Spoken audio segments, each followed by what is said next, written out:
Good evening, everybody. Welcome along to EFL Debate. Hope your Wednesday's gone very, very well. We've got a plethora of guests to join us to talk about all things League One. And I'm delighted to be joined by my wonderful co-host, Ed Walker, an expert on all things third tier and a Burton Albion fan as well. Ed, I wanted to talk about the League One relegation dogfight to start with, because I think it's a really intriguing aspect of the table. I know you're always looking forward to putting your neck on the line and judging these teams. But what I love about the relegation dogfight at the moment is even Cheltenham, who I saw last week, put in an absolutely mammoth effort with 10 men against Leyton Orient. And it was an absolute sucker punch at the end, but they look to me like they're fighting and they're bottom of the league. And it feels like you could make a case for any of the teams currently in the bottom four to stay up, and you could probably make a case for any of the 8 odd teams above them to go down, apart from probably Wigan and Wycombe. I guess the question really is, if we've got this idea that there's a hypothetical situation of all Thor getting out, are there Thor to replace them, or how many are there that we realistically put in this dogfight at the moment? I completely agree with you on the idea of Cheltenham. I'm really warming to them on the idea of Darrell Clark. They've got themselves back in the mix, which in itself is an achievement, because they were so far adrift at the start of the campaign. Carlisle are going to be one to watch, undoubtedly. Their owners, the investment that's expected to come into this club, they've already made a mark with getting Luke Armstrong in. I think it'll be a great signing for them. You expect more of the calibre. Are you still confident, even though he hasn't necessarily handled not getting the move to Wrexham as well as he might have done? From my understanding, looking at it, following Harrogate as close as I can, basically he had his heart set on the move elsewhere. It didn't happen. It fell through right at the end. I think that was an admin error on Wrexham's part. He never really thought he got over it, and Weaver has been the kind to say, even from the moment he was being linked to it before the move even happened, if he's not in my right mindset, I won't play him. And let's be fair, Harrogate have not missed him at the minute. They've been able to cope fine with Muldoon up there or Daly up there instead, so it's not been too big a problem. I think Armstrong will be back to his best, like I think. It feels like the right kind of region for him. I know he's slightly more over the other side at Hartlepool, where he was impressive before, but being up in that kind of northeast region of Carlisle, I think he'll be quite suitable for them. So Carlisle are one to watch. Reading, likewise, I'm getting a bit more belief in them. I was pretty worried about this away record. It does seem to have improved quite a bit with them. And then you look at Fleetwood, who are probably the out of form one, the one in worst shape at the minute. But I think there's still this general consensus. A lot of people look at those players and think, should they really be where they are at the moment? Something just doesn't feel quite right there at the minute. Yeah, I agree. And to be honest, I'm probably more worried about Fleetwood than I am Cheltenham, because I'm seeing fight from Cheltenham at the moment, whereas Fleetwood, just the regularity of the defeats, and some of them, the scoreline didn't quite tell the full story. Some of them it absolutely did, but I think that sort of reputation that Lee Johnson has of being a bit streaky, I know that feels a little bit cliche and lazy, but it's hard to sort of argue with that at the moment when you look at the kind of defeats that they've had. I feel like Cambridge have given themselves a bit of encouragement lately with the Neil Harris effect. Port Vale have managed to get a couple of results lately as well. Do you think that, how high would you go up in terms of teams? The one in mid-table that I would really worry about for me is Shrewsbury, because they're just weird, aren't they, Shrewsbury? They're just really, really strange how they manage to be so efficient with their goal scoring at the minute, and it's generate as many points as they have. I think certainly those who care a lot about the metrics look at Shrewsbury and just pull their hair out, not really understanding how they managed to get the position they have. It almost, I feel like we'll reach a stage of Shrewsbury, maybe a few months down the line, this continues, where we just say, fine, you're just a freak, you're just going to keep doing this. So maybe at this point there's still this idea that Shrewsbury do really need to improve their attacking position to up if they intend to stay away from this whole period. It could get a bit uncomfortable down the line. I'm still not quite sure on Wycombe. There's something about this. I don't know. It kind of feels like no, people aren't quite sold on Bloomfield yet. I think they should be doing better than they are, is the way I feel, certainly with the group of players they have. I think it's I'm agnostic on Matt Bloomfield. Like I appreciate that he's got something to prove, and I think his start to management has been maybe a little bit indifferent, and I certainly want to see more from him. At the same time, I kind of acknowledge that it has been a season of stylistic transition for Wycombe Wanderers. I acknowledge that the injuries previously to Luke Leahy, now still to Freddie Potts and one to Brandon Hanlon as well in attack. I think that's hurt them a little bit, because I did feel like maybe before those injuries he did have a formula that I felt could make Wycombe competitive.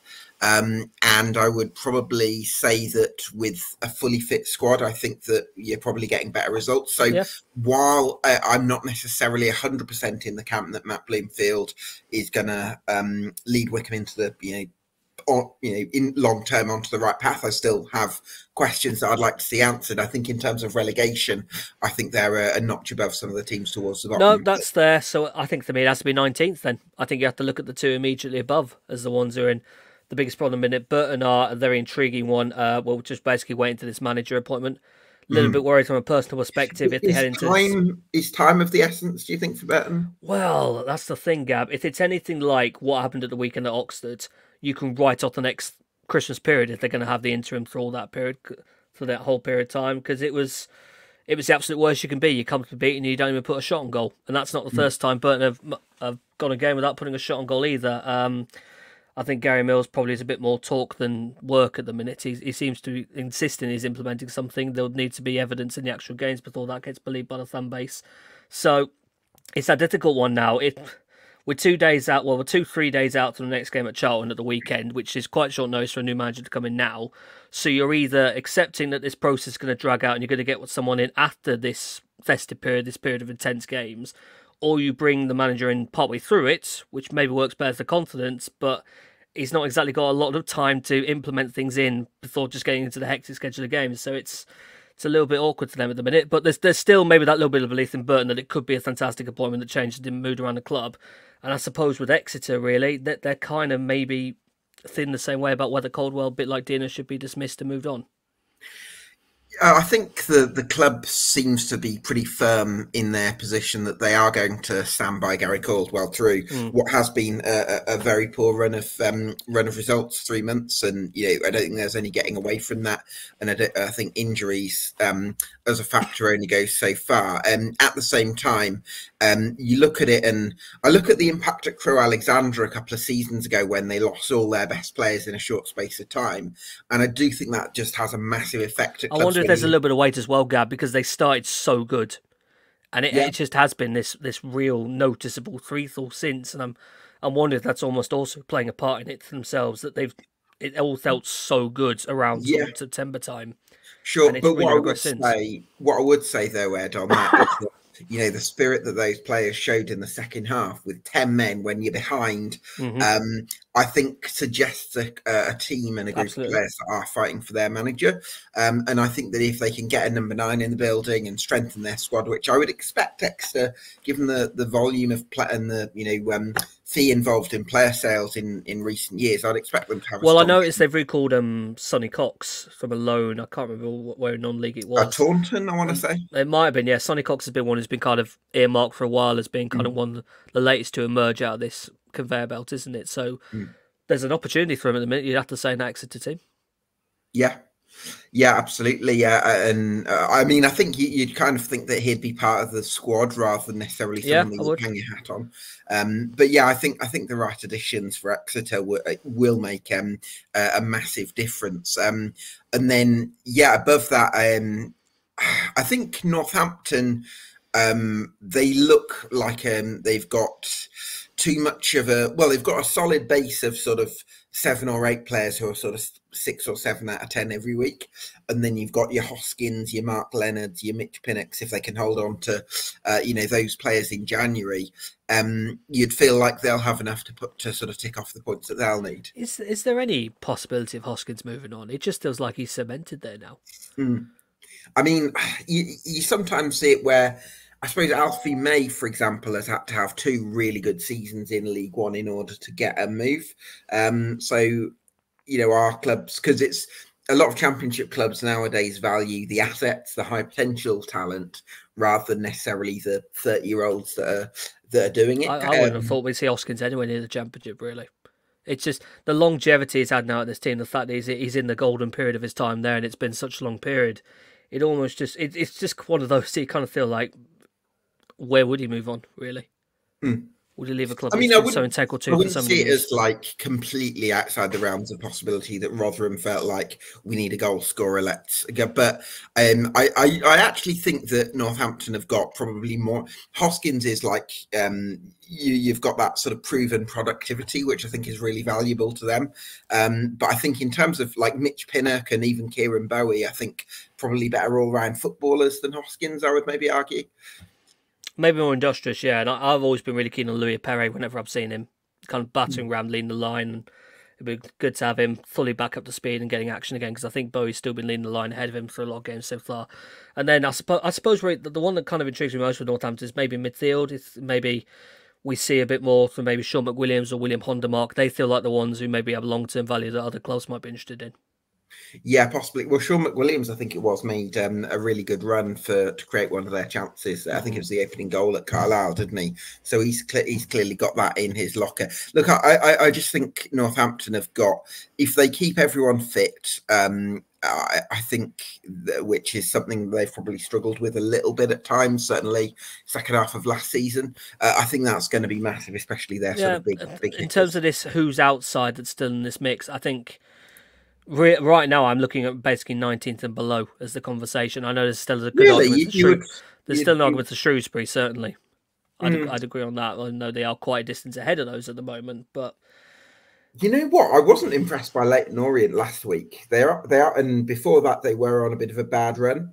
I mean, we might be joined by a Leyton Orient fan shortly, so I suppose we can come on to that. But I'm not sure I'd necessarily completely discount them, because they had a man advantage in the game against Cheltenham, and actually in the second half they were trailing to the Will Goodwin penalty. They had the man advantage, as I mentioned, and they were still trying to play on the counter-attack rather than really taking the game to their opponents. And they're 8 winless before that game, so I'm not sure I'd necessarily write them off completely.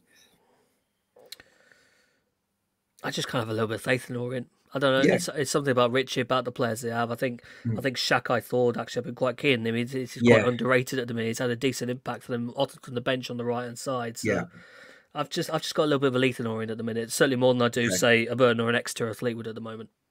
Yeah, that makes a lot of sense. I suppose Carlisle are kind of where it pivots a little bit, because you'd probably say that the likelihood is that Reading and Cheltenham will go down, and we've already said that we're more worried about Fleetwood than maybe Cheltenham, you could argue. So I suppose with Carlisle, so much depends on what sort of impact their January business can have, and whether they get it right. Yeah, definitely. It feels like what we said with Carlisle really is it's that maybe the front areas, I think, or perhaps a bit more depth added to that central spine when you haven't got people like Callum Guy available, for instance, and whether they're missing someone out the back like Paul Huntington to play at centre-back with them. I think Thomas Holly's been a bit hit and miss recently in goal, so I'm wondering if that might be a position they look at. He had a pretty bad error in that Northampton game, I noticed at the weekend, so I think it's probably the most intriguing window to watch out of all the League One clubs, really, because I'm expecting quite a big of impact from this new ownership to come in. And if they're of the calibre of Armstrong, it's going to be worth keeping an eye on for sure. Yeah, I think that a lot of encouragement from that perspective. We're joined by Julian from the Cambridge United podcast, Under the Abbey. This is what he had to say. So I'm joined by Jules here from Under the Abbey Stand podcast on Cambridge United. Jules, thanks for joining us. I bet you must be quite encouraged by Neil Harris's instant impact at Cambridge. Yeah, it has been a bit of an instant impact, to be honest, and I think encouraged is a really good word to use for it. It's I think they're 2 pretty tricky games to come into, like Charlton away, Blackpool at home, the sort of fixtures that, I mean, tricky on paper, but maybe as a new manager, you might have a bit of a longer leash in them, because they're not exactly games that in a relegation battle you're expected to win. So to take 4 points out of them is obviously brilliant. But aside from that, to be honest, it's the manner of the points. So coming back from 2 goals down at Charlton, coming back from a goal down against Blackpool, the biggest criticism you could have of Mark Bonner's side was our inability to come back from going a goal behind. I think the last time we did it was Boxing Day last year at home to Shrewsbury, and I think we only did it twice last season in total, from my memory. I think it was something that Bonner struggled with, because the way Bonner liked to set us up was, I mean, it's kind of similar to Neil Harris, like that we don't mind other people having the ball and then trying to hit them on the break. But I think what Harris has managed to instill, it's very early days, but just what it looks like he's managed to instill is a little bit of belief in the players, because I think the quality was good enough. So I think when we've gone a goal down or 2 goals down, they've kept playing and kept going. They've never sort of down tools. And I think especially the last few games under Bonner, the last one was Lincoln at home, went 3-0 down. You knew it was done after the first goal went in. So I think reversing that is the most pleasing thing of the lot. And to come out of it with 4 points against two sides, you know, that I don't think we're expecting to be competing directly within this league under any manager is, yeah, it's incredibly pleasing. Yeah, I mean, a point from those 2 games would have been okay. So to get 4 is really encouraging. Jules, I want to ask you about January, because it was quite a modest summer in terms of investment. So are you hopeful that Neil Harris is going to be back this month? I think he definitely will. I mean, I don't know for a fact. I think you're right in what you say about the summer. I think what we did in the summer more than anything was we had a big January last year because we had to. Yeah, and eventually it was what kept us up. And the one player that we signed in January that didn't also re-sign in the summer is Conor McGrandles, who I think a lot of people would have loved to have signed, but I think we picked up Jordan Cousins instead, which is a pretty good option. But players like George Thomas and Ryan Bennett, especially, they just added a bit of a different element to us, just a bit of that pedigree, and now at this level and even higher. And I think the summer tying them down was really important, and I think the quality's in this side to compete and definitely to stay up. So I think January is less about wholesale changes, more about, I think there's a few key areas. We only ever had 2 strikers going into this season. I'm not counting Elias Kachunga in that, because he's never been played up there for us. He's always played off to the right, or now he's playing really well, just playing as a attacking midfielder, really, behind the striker. So Gassan and Fajiri are the 2 options. We have Fajiri's out for a while, 6 weeks, I think they've got him out for. He's struggled a lot with injuries the last few years, so he's been brilliant for us when he's played, and he had a good spell, good run up until now. But I think his injury problems are just going to keep catching up with him. So someone that you'd want on your 5 in 5 for Hadmi, though. Well, exactly. So, but he's sort of our only option now. And I think he's very much a Neil Harris type of striker. He's really industrious. He can hold the ball up really well, really physical. So I think the way Harris likes to play quite direct and try and get the ball up the pitch as quickly as possible. Hadmi is a really good option for him, but he's going to need another option. Blackpool was a good example of. I mean, Gassan, for want of a better word, he was completely gassed by the end of the game, and he just needed something off the bench, really, just an option to some fresh legs up top. So I think we'll definitely go for a striker. I think the other interesting one is probably the right back position. A player that gets pointed out by a lot of people is Liam Bennett, and I think his how do I put this? I mean, he's clearly a brilliant, very talented young footballer. He's our only right back, and I think that's currently hampering him, because I think he's gone through a couple of bad spells of form, which is going to happen to every single footballer. And I think he just needs a little bit of time out of the squad, because he's a young guy, and his stature is, I think, what not lets him down, because I think when he's at his best, you almost don't notice it, which is the biggest compliment I can give him. But when he is being targeted, you saw Blackett Taylor go up against him against Charlton, and he's, you've got a young right back trying to find his form, trying to regain his form. Then you've got a player like Blackett Taylor, who he's so imposing against him. And I think what Bennett needs is he just needs we just need another option off the bench, just to release a bit of the pressure on him, because he can look like he's playing with, I don't know, the weight of the world on his shoulders a little bit, that they're going to attack him aerially, and he knows that that's coming. And I mean, Jules, can I just sort of weigh in on that one? Because I actually feel like if you look at last season for Liam Bennett, he was at a Walsall side that played 3-5-2. And when he came into the Cambridge team in the second half of the season, he did play as a wing back, because it was Michael Morrison, Ryan Bennett, and the lad on the left. Yeah, exactly. So he had that insurance of 3 centre-halves behind him, whereas as a right back in a 4, it feels like that's caught him out a little bit. Is there a world in which Cambridge could change formation and maybe go with wing backs? Well, it's kind of interesting, because I actually thought it would be a formation that Bonner would have wanted to use, because it was successful in the second half of last season, like you say. Lloyd Jones being the crucial part of that, though, and losing him, I think Djibril Okadine has got got some of that. What Lloyd Jones was incredible at was not only is he really all-round centre-half, but it was actually his ability on the ball that was so noticeable. He could pick the ball up and really break the lines and sort of add another option in midfield going forward. And I think Jubril Okadina and Zeno Ibsen-Rossi, the other option, it looks like from what we see that I haven't seen it quite as much as Zeno, but Jubril does have a bit of that in his locker. So I was surprised that we didn't use that a few more times early in the season, or at least it wasn't an option that we went to, especially like I say when Bennett started struggling. It's something I think he'd be much more suited to, because I think he can't get targeted quite as much as I say. But from everything I hear, Neil Harris has like never played 3-5-2.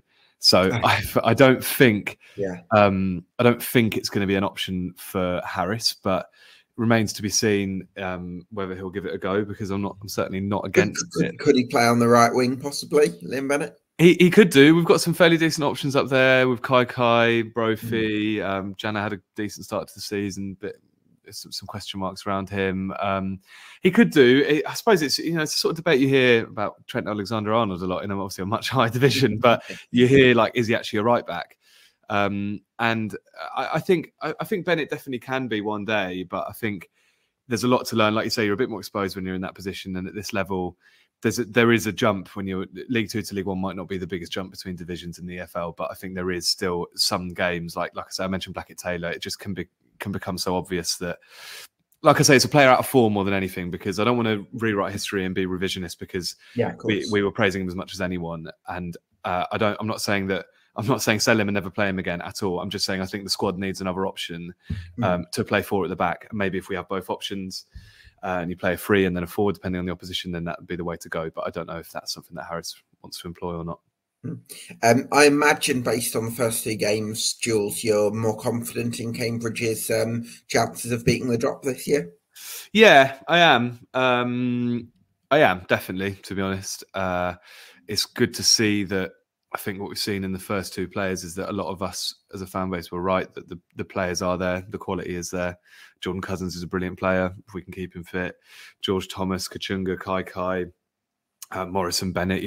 There's really good players in the squad. There's easily good enough players, I would say. It's probably, on paper, the best United side since we've been up. So to be playing, I think that's what sort of did for Bonner. And what was really frustrating, because obviously I won't go into it, but all about Mark Bonner's relationship with us. But I think what was really starting to grate on people a little bit was the difference between this season and last season in terms of the quality of player available. Where last season we had a bit of an injury crisis, but the depth and the available players just weren't up to the required standard. I think this year they are, and he still wasn't able to get a tune out of them when things were going badly. And I think what's really encouraging is to see. It might just be a new manager bounce at this stage. That's the thing. I should sort of asterisk all of this by saying that, we could be sat here in a month and everything suddenly looks very different, and Harris hasn't managed to get anything out of us after the first couple of games. But from early impressions, it does look like the quality that the players have is starting to get.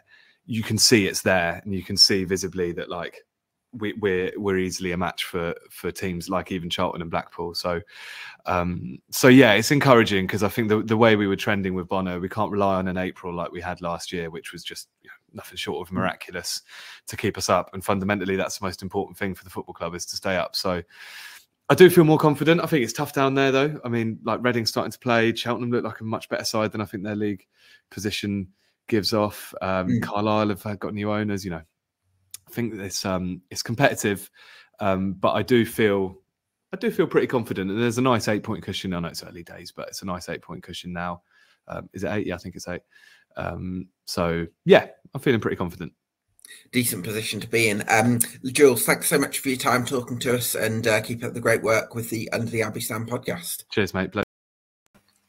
Jules speaking there, as I mentioned, from the Under the Abbey Stand podcast. And Ed, I think Cambridge United have given themselves a real cushion, a real sort of platform, I suppose, with the first two results under Neil Harris, haven't they? And it feels like his sort of battling qualities, he's already been able to sort of stamp that on the team with those two comebacks at Charlton and against Blackpool on Saturday. Yeah, it was an appointment I really liked when it came through, because I put Neil Harris as quite a high caliber manager. Now, the situation at Gillingham, probably not the way he wanted. Certainly the team he had to inherit at the start was just abysmal. It really has to be said. The way they struggled, particularly that first season down in League Two, incredibly difficult for him. And I felt like he was one of the more positive things I think Gillingham had. A generally high quality coach who'd done great things up at a higher level, and Gillingham have deemed him not the right person to take on. They've gone to Stephen Clements. That's a different story about how that's going. But certainly for me, I think that Cambridge to pick him up, I think is an incredibly impressive appointment for them, and one that certainly in the short term is going to work out very well for them, I think. Whether the long term is a bit more up to debate, perhaps. But right now, very positive start. And he's really getting good things out of a Hadmay, which is quite pleasing because we know Gaston Hadmay is quite a hit and miss character. He can run a lot of confidence. The way he's playing at the minute, he seems to be really enjoying life and taking penalties well, which he never used to be able to do at Burton, which is quite pleasing to see. Absolutely, yeah. I think the fit feels right to me. I think I always associate Cambridge United going back to sort of the late 80s and early 90s under John Beck and Gary Johnson with being sort of real underdogs and sort of having that spirit. And I think Neil Harris does have that spirit as well. Just sort of the fit just feels right to me. Delighted to be joined, hopefully, by Jack Hancock from Hancock Analysis. I'm here. You're all good to go, mate? Yeah, jump scare a little bit. I'm all good. You're too busy watching Netflix films, Jack. I see your reviews every single time. It's a bit of an issue at the moment. So apart from football, I love watching films. I reckon I've watched nearly 600 in my life. Oh, go on. What's the best film you've ever seen then? My top four. It's going to be the Portsmouth 23-24 season review when that comes out on DVD in May. That's what it's going to be. 100 watches. No, so my top four in no particular order are Fantastic Mr. Fox by Wes Anderson, After Sun by Charlotte Wells, Little Miss Sunshine and Blue Valentine. So there's two happy ones. Is Little Miss Sunshine the one where she goes into a beauty contest? Yeah, she's like the pageant type. Yeah, it's two happy ones and two really depressing ones. But I'm trying to watch as many 2023 films in 2023 as I can. I'm up to 33. You've only got a few days left. You better hurry it up. There's not much time left. We'll cram in. I didn't think this would be the way the conversation would go, but I'm happy to talk about films. It looks like Portsmouth's 23-24 season, Jack, will become a happy story, likelier so than a particularly depressing one. So I'm just wondering what you make of the work John Mousinho is doing at Fratton Park. I think so. I'd say I don't want to get too ahead of myself, but I've said multiple times I'm going to go up. I'm going to smash a points record, so I might not jump the gun there.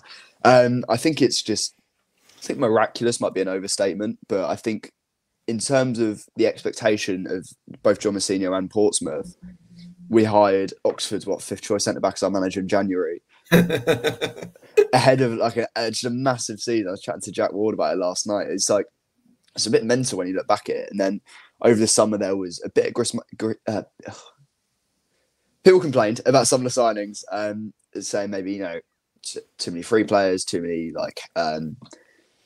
unknown quantities. Whereas you look at it now, I think Ben Napper's put out a tweet, and it was points per game times 46. So to kind of give you a spread the season. Oh, that's where you got carried away, isn't it? Right. Stato, and we're on course for an 105-point season, which is oh my god! If we don't go up this season, I think I'll actually cry. Don't build it up. You know the line, Jack. You know the line. We've agreed this. First to eighth. We've agreed this. All in good time. Oh, you're making it. I'd have thought I'd have expected better from you with that mathematical, calculated brain to get so carried away. But I think what I suppose it shows there's positivity at Portsmouth at the moment, Jack. And what I've been really impressed, and one of the reasons actually why I had Portsmouth winning the league this season before it started, and Derby finishing third when they were many people's pick for automatic promotion, is I look at somebody like Paul Warne, and one of the things he has a lot of strengths, sort of on the flip side of those strengths is he can sort of struggle to frame things positively. And I think that's the thing that John Mousinho does really well. He sort of frames things in a positive direction, and that seems to, as I see it, that really influences the psychology of the group. So that's a thing that's really stood out to me. Yeah, I was thinking about it the other day in terms of kind of from a sports psychology / human point of view. And we had our last few managers, we had Kenny Jackett, who the fans hated and was just so boring. And Danny Cowley, who was so positive but overly emotional, you might say, and a bit, I'd say sycophantic in some of his press conferences. And now you got John Mousinho, who is incredibly level-headed, and I don't mean this as an insult, but a little bit boring. And by boring, I mean he's got a smile on his face. Though, he has got a smile, but he doesn't get too high, doesn't get too low. Yeah, very level. I love watching his post-match interviews because he talks in pretty good detail. It doesn't rely on cliches or isms. It's as you said, incredibly level. And when we let's say we lose a game, which is pretty rare, I'd say, he won't talk crap. He'll be honest, but he'll never single out players, and and then when he'll explain changes. Like for example, he explained our out of possession game against Bolton to a certain degree, and it's that sort of thing. I love it when managers drop in a bit of technical detail. Yeah, and you don't normally get it, do you? It's never normally at like a really high level, but like you get like little snippets. You go, oh, I like that. Like he was talking about how we were leaving against Bolton. We were leaving our centre backs 2v2 with Bodvarsson, I think his name is, and Dion Charles. It's like that's the little things. The players backing up the press and all that sort of stuff. But I think he's incredibly level-headed. Doesn't get too high, doesn't get too low. It's the kind of personality that just gets you through, and it's the type of personality the players really respond to. Apparently, they absolutely love him. They think he's fantastic, which is great to hear. Yeah, I think in terms of what stands out to me about his team is the energy in it, because you've got in midfield, you've got the sort of controlling presence of Marlon Pack, but then you've got Joe Morrell, who just kind of skips about and makes his presence felt. Racks up the cards. Well, there is that. Just splash them all around. Nothing wrong with it. You need that kind of player every now and then. Hazard. John Mousinho played with Robbie Weir. He'll know all about players to pick up cards. Don't worry about that. But then you've also got the energetic creativity of Alex Robertson as well, and the three between them just have such a lovely blend, don't they? Yeah, it's like a metronomic presence with Marlon Pack. But like, I think with every player, like for example, Marlon, very controlling, but you maybe wouldn't. You suggest he's the most flair, got the most flair. But like I see, he'll whip up back heels, reverse passes. Like, what are you doing, you creative little maestro? And then you have Joe Morrell, who is an angry little man, but that's why we love him. And he'll carry the ball at the pitch. He'll be really progressive in his play. And a couple of years ago, you wouldn't say that about him. And then Alex Robertson, who is, as you say, a fantastic creator. Wish he scored more. That'd be nice because he's underperforming his XG by so much. It's quite funny. He's got a bit of a bite to him. He's got a bit of a nasty side, which I think maybe he's spending too much time around Joe Morrell. But as you say, completely complement each other. Such a lovely blend of quality. What do you reckon, Ed? Serious contenders? Well, you've got to be when you're 7 points clear of second, haven't you? Come on, you've got to be. Peterborough, good team. Good team, Peterborough. I've always said it. Oh, good team. I'm really impressed with. I think the character really I've seen to Portsmouth, the way they bounced back really from that, quite frankly, humiliating defeat at the hands of Blackpool is incredibly impressive to pick up. Got to give them these a chance. Recent wins. It's been talked a lot about some of the injury problems they've had. The situation with Regan Paul. I think there was a theory you were going to have Colby Bishop out for ages. It's only ended up being a couple of weeks. It's been quite handy. Yeah, it was quite good actually. Did I call him Colby? I said Colby. Did I? No, it's because Cassini Yengi's doing so well at it. Colby, is he that good, Colby? Don't know.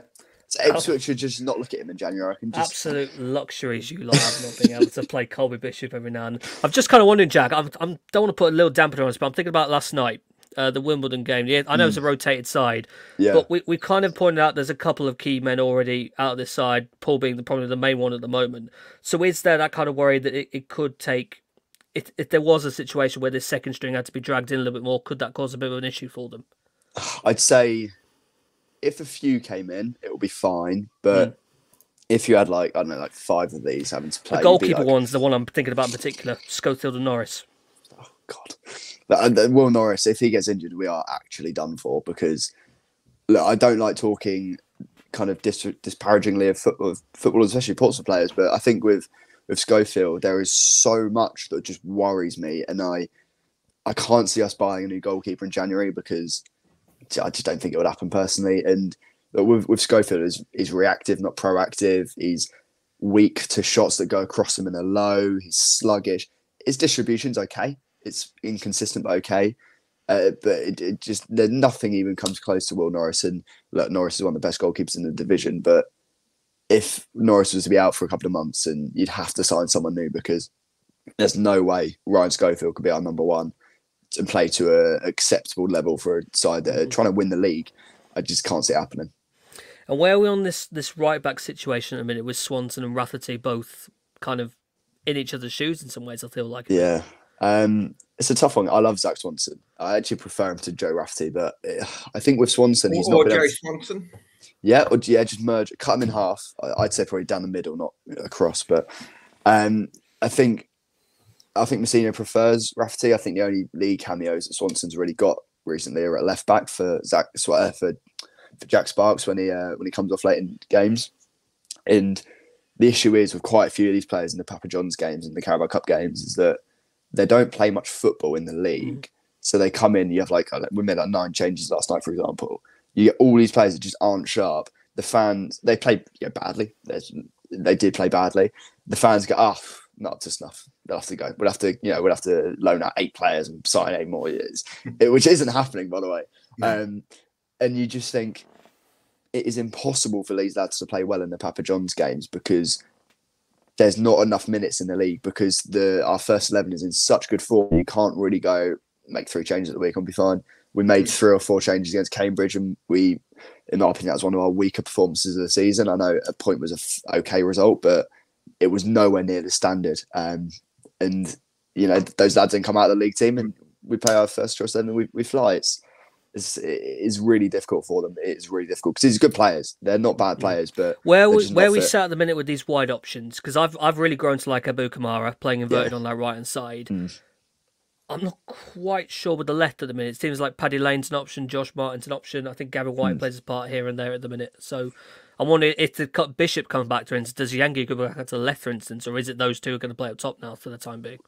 I would say, Abu is our first choice right winger for good reason. He's massively exceeded expectations. He's actually been one of our best players this season, to be honest. And I don't think anyone expected him to be that. I thought he'd be a bit of a bit part player. Thankfully, he's exceeded that expectation. First choice left winger will be Paddy. He's really come into form. It's that relationship with Jack Sparks with Paddy Lane, isn't it? And just talking on that relationship. For example, when Josh Martin made his debut against Blackpool, him and Sparks look.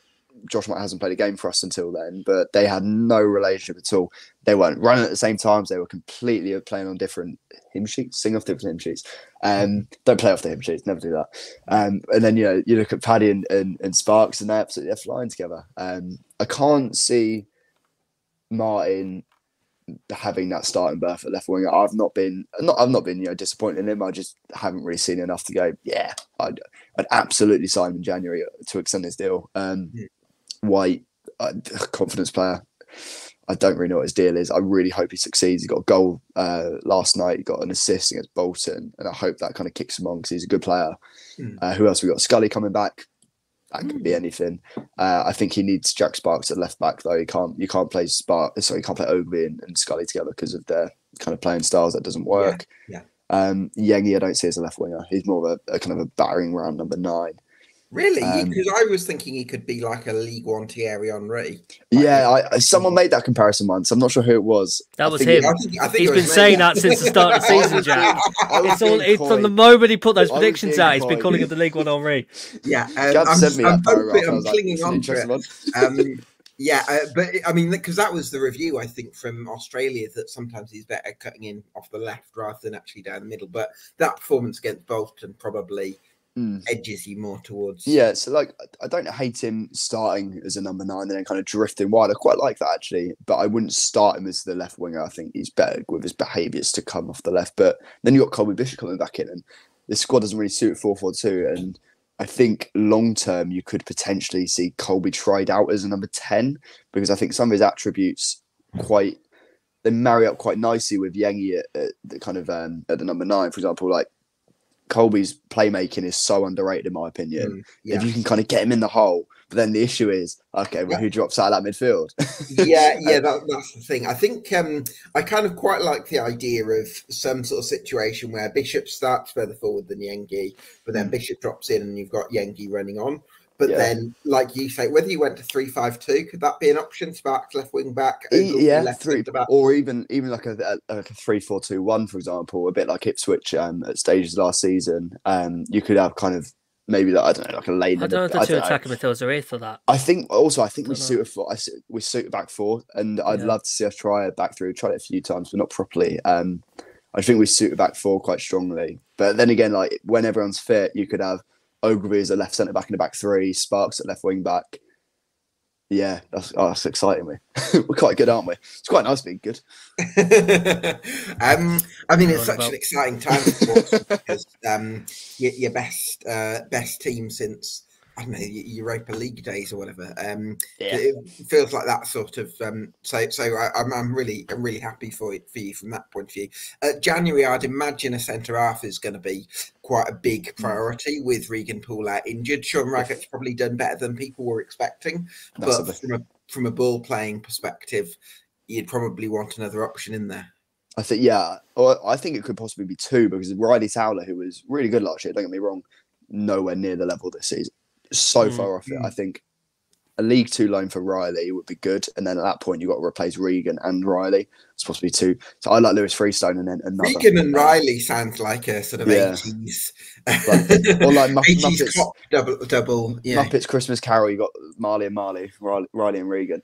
Yeah, Riley and Regan is a Disney Channel show from like Disney Kids TV or something. Yeah, coming of age. Yeah, anyway, Raggett has been way above expectation. I think I've said that about quite a few people now, but even his ball playing's got quite good. I remember I was watching the Bolton game, and I was like, that's 4 line breaking passes in about 5 minutes. Is he all right?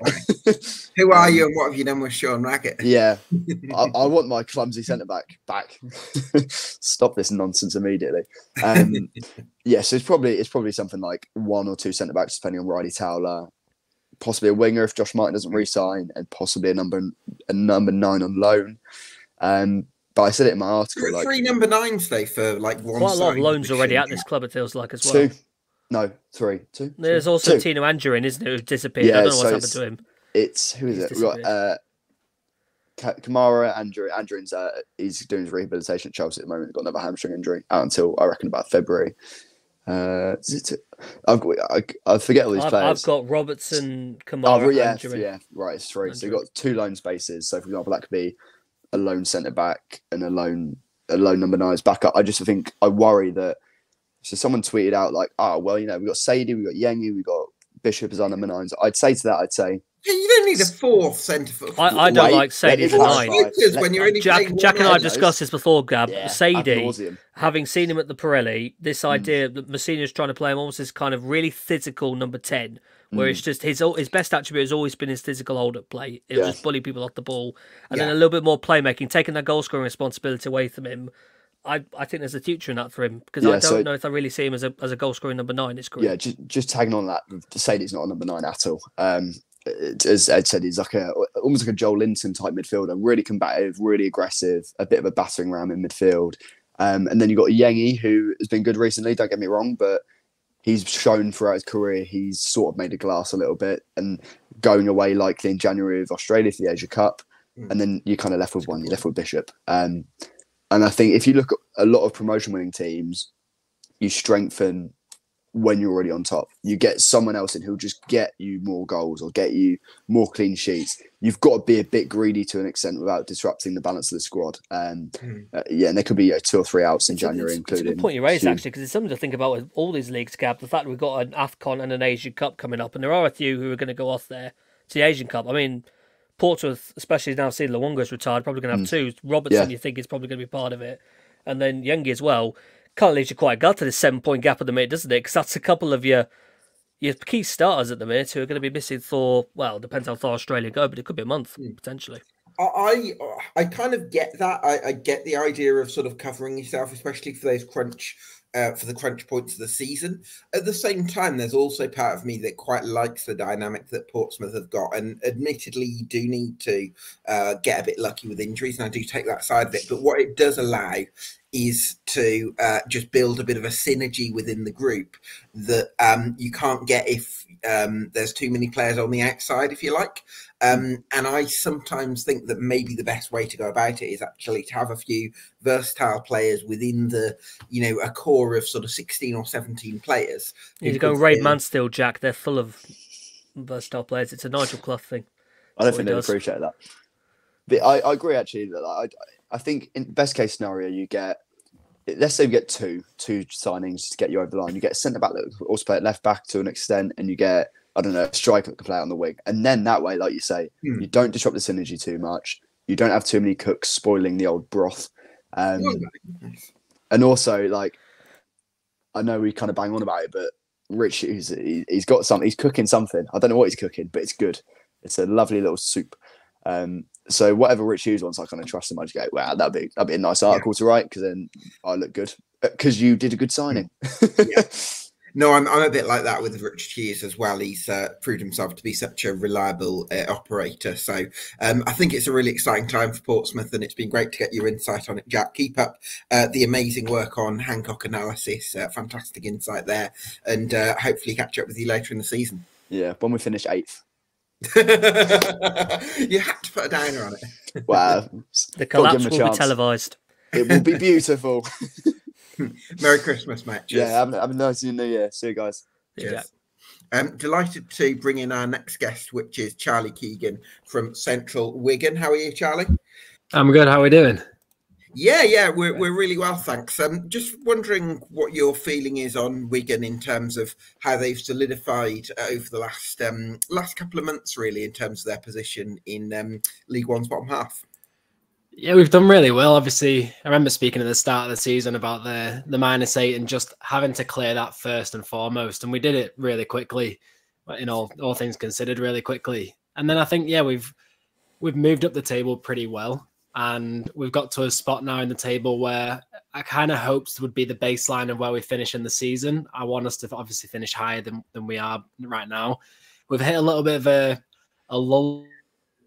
We've got just one win in the last 5, and a few injuries have started to creep in. So I'm a little worried about how that's going to rock the boat at the moment. And there's a few players that they're not quite hitting the heights that I wanted them to at this point in the season. I'm not really seeing the full progression of a couple of players. Which of those players for you, Charlie, that aren't quite hitting the heights? I would honestly, I really rate him as a player, and I'm glad that it came back to us on loan. But I think Kel Watts is one at the minute that I'm just a little bit, you're not quite fully hitting the heights that I want. And I think it's more his decision making and his passing. So obviously it's something that he can fix, and should be in a short times period. But a lot of the back passes and a lot of the ways he's put Charlie Hughes and Liam Morrison under pressure a couple of times, and Sam Tickle under pressure, you can't do that. And unfortunately, he has. And it's kind of a bit annoying, isn't it? Because he's the most experienced one in that group. He's the oldest of the lot. Yeah, exactly. And he's the most error prone, which is not great. When you look in our midfield, Matt Smith's 23, Baba Adiko's 20, and then you've got Scott Smith and Liam Shaw. They're both 22. So we're not really blessed with a lot of experienced players. And when you look at somebody like Kel Watts, you think, okay, you're the one that really needs to be the calm head. And sometimes when he's under pressure, he'll try and just look for a long ball and he'll try and send it. And he isn't quite pulling them off a lot of the time, and it's turning it over. And then we're just not a team right now that can absorb a lot of pressure. And I found a stat before which League One put out, and it was Sam Tickle's made the most saves in the league. I think only 2 more than Burton's keeper. Yeah, and it's like, it's a great stat. Well done, Sam. But it's not one you want to be winning, really, is it? When you think about it, not really. No, we're absorbing far too many attempts, and we're just letting too many go. And you've got to give a lot of credit to the team. The task that they've had at the start of the season and the age profile of the players that we've got, I think they've done exceptionally well. So I don't want to knock them, but sure. Yeah, I think we're starting to come into just a congested period where you can see that they are getting a little bit tired, and maybe they're taking the eye off the ball now because is there also that possibility, Charlie, they get a little bit distracted with cup matters because you've got that big one, Manchester United, which, let's not lie, I think there's some people who are kind of wondering, could you? Certainly with the fact it's at the DW, the way Manchester United are at the minute, the fact you have that history of Manchester City is another thing as well. And then I almost kind of wonder if maybe there's a little eye on the EFL Trophy as well. Potentially having a deep cup run to couple with a league season that, quite frankly, for me, almost feels like you're not at your peak, but it feels like you're not going to be in any serious trouble. and you're probably not going to change the top places. So I'm wondering if that might be a few months down the line we suddenly think, well, we're kind of settled up here. If we're still in some cups, let's have a go at them. Yeah, and I think that's where you kind of become a victim of your own success, essentially, because we have had good cup runs. And then I said at the start of the season, I'm not too bothered about a cup run. I just want us to be safe in the league. And then when you start to get that itch, keep going. Yeah. And then I'm already looking at when the EFL Trophy semi-finals and the dates are, and I'm going, okay, if we get there, then this game might be rescheduled. And I'm like, I said at the start of the season I wasn't bothered, but yeah, going back to the United game, yes, we can beat them. I'm really excited for that one, and I think we've already sold over 20,000 tickets for that one, so we're nearly at a sold-out game for it. So it's going to be really good. Yeah, we gave the United our East stand, so they've got the whole length of the pitch. So it was a little bit of a controversial one that a lot of the Wigan fans are going back and forward on. But yeah, that should be a good game, and United are there to be beaten by anybody. So we're hopefully the Have you got it on TV as well, Charlie? I believe. Yeah, I think it's a Monday night slot, isn't it? Yeah. Okay, well that's pretty good then for the club to get a bit of income coming in. Ed, it feels to me like Wigan's season is panning out pretty much exactly as we sort of anticipated, really, isn't it? Yeah, it's like I just said there. Really, it almost kind of feels like we're almost at the stage.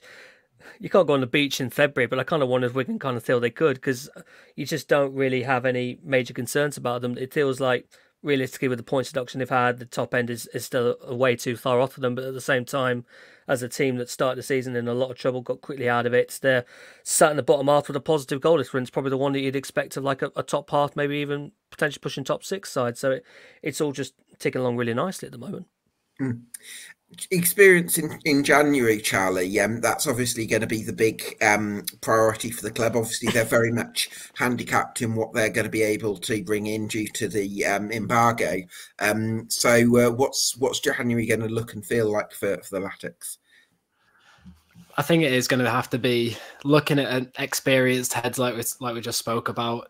And I've seen Martin Kelly's on the grass with West Brom. Maybe he comes and has another loan period with us, because obviously he only lasted 75 minutes before he did his ACL the last time. So I would have him back. I think that if he wanted to, he'd be a really good player to have in our back line, just to work with Hughes and Morrison and Sean Clare as well, and help that rotation. Midfield is the big one for me. I do think we need an experienced head in the midfield, somebody that's over 25, somebody who's been there. And you kind of wish Tom Naylor was still there, don't you? He would have been really good in a situation like this. Yeah, Tom Naylor, Tom Bayliss, Max Power. I'll be honest, I think he would have been really good at coming through. That we've seen in Saudi Arabia, Max Power. Is that I think it's second division Saudi Arabia. Carl McManaman has come in. He's been great. He's still got the legs of a 28-year-old. I think he's like in his 30s now. But yeah, no, he's been doing really well. And a lot of our academy players have been saying how much McManaman's helped them come through. And you see a lot of the times now, Chris Z will get subbed on at the same time as McManaman, and they both played in the under-21 final last year. So they've got a really good bond together. McManaman played in the under-21 final. Yeah, he did. Yeah, he was a bit like that meme. How do you do, fellow kids? Stop that old. Come on. But yeah, I think Chris Z, he's really stepping up to the plate now. I don't know if you saw his goal last time out against Port Vale. It was his first league goal for the club, and he did really well. And Josh Stones has been sent out on loan to Oldham. He got a goal and assist on his debut. He's only there for a month, I think, but he's going to be some player when he comes back to us. So, yeah, experience is what we need for now, just to get us through to the end of the season. But next season is going to be the exciting one. Certainly from a league perspective, definitely. Are you hopeful that you can start to blood in some of these younger players, given that it's going to be more of a congested fixture period? Is there a possibility that actually the league game, that there's going to be some league minutes for some of these academy prospects that we've talked about on this podcast? Yeah, I think there is, and there's a few that I've not really seen in the senior team that I do think I would like to see from the under-21s. People like Joe Adams, he's a centre midfielder, and then you've got Yusuf Chentoof, who can play more of a right winger, but also a right wing back. Harry McHugh, we've seen a couple of times in the competitions. I think he can really start to step up. Abdi Sharif, he's he's got called up to Somalia a couple of times to his national side, and he's 22 now. He's still playing with the under-21s, and he's never really made it on the same path that Babradiko and Scott Smith has. So I think Abdi Sharif is one that I really want to step up. And Max McMillan as well. He's one that I think he got released from Leeds under 18. Then he went to Fleetwood under 21s and got released. And then he went on trial with us. And he's tearing it up in the under 21s. He's doing very well. Right. So perhaps. So where does he play, did you say? He's a striker. So he's another striker. You've got a few of those. Yeah. You've got the high profile ones as well, haven't you? Because Jamie Carragher's son here, isn't he? And I think is he kind of on the periphery of the first team at the minute? Yeah, well, he actually went to Oldham as well last year, and I think he got injured in I'm sure it was an early FA Cup round, and he was out pretty much for the entire season, and he's only recently just come back within the last month or so with our under-21s, and so he started to come back. Jason Kerr as well. I know he's not under 21, but he was playing with our under 21s as well on his recovery. He got another injury, not his ACL, but he did his metatarsal. So he's out for a little bit. So I think after Christmas, he should be coming back. So when we're talking about experience, he's one that I just forgot. So yeah, Jason Kerr is one that's hopefully on the horizon. Do you think you'll be after a left wing back, Charlie? There's talks of Luke Robinson, who we had during our administration. Actually, he was one that stepped up from under 21s to help us through. He's playing with St Johnstone. He's actually playing, I think he's starting against Rangers tonight. So he's been doing very well with them. They're up to 8th in the Scottish Premiership. He's got quite a few clean sheets. When I watched him play Celtic, he nearly levelled the game up or assisted the leveller late on. So he's been doing really well. And I know there's talks that Sean Maloney and Gregory are going to be having in January is what do we bring him back, because Tom Pearce is out injured now. So we're a little thin on our left side. Jordan Jones can do it, but it depends if we're doing a 4-2-3-1 or the 3-4-3, however we do it. If we play Jordan Jones higher up, there's nobody really to cover anymore at left back. So Robinson could do it. Kel Watts has been doing it a couple of times, but like I said, I'm a little worried about Kel Watts at the moment. I've always thought Kel Watts is maybe more of a centre-back than a full-back in my eyes. I know he's less-sided. Yeah. In the way I felt with him. Yeah, and with Omar Rakit going off injured, I know he's gone back to Arsenal. So, yeah, we're a little struggling at the back at the moment. And Marshall Godo as well. What a season he's having. Yeah, it really is, but he's injured as well. So... Yeah, I think I don't know if he's gone back with Fulham for his rehab or if he stayed with us. I think he may have gone back to Fulham just for now, but he will come back with us eventually. But that was a 96th minute against York City. No real need for Alex Woodyard to make the challenge, and he's rugby tackled him down to the ground and done his ankle. So really frustrating. Yeah, absolutely. Well, listen. Wigan definitely seem to be on the right path at the moment, and all the rest in those cup competitions. So thanks for joining us, Charlie, and keep up the great work on the Progress with Unity podcast and on Central Wigan socials. Thanks as always to my co-host Ed Walker for his expertise on all things League One. This has been the EFL Debate League One podcast. Thanks to you for watching at home, and we'll see you again very soon. And have a great Christmas. Merry Christmas.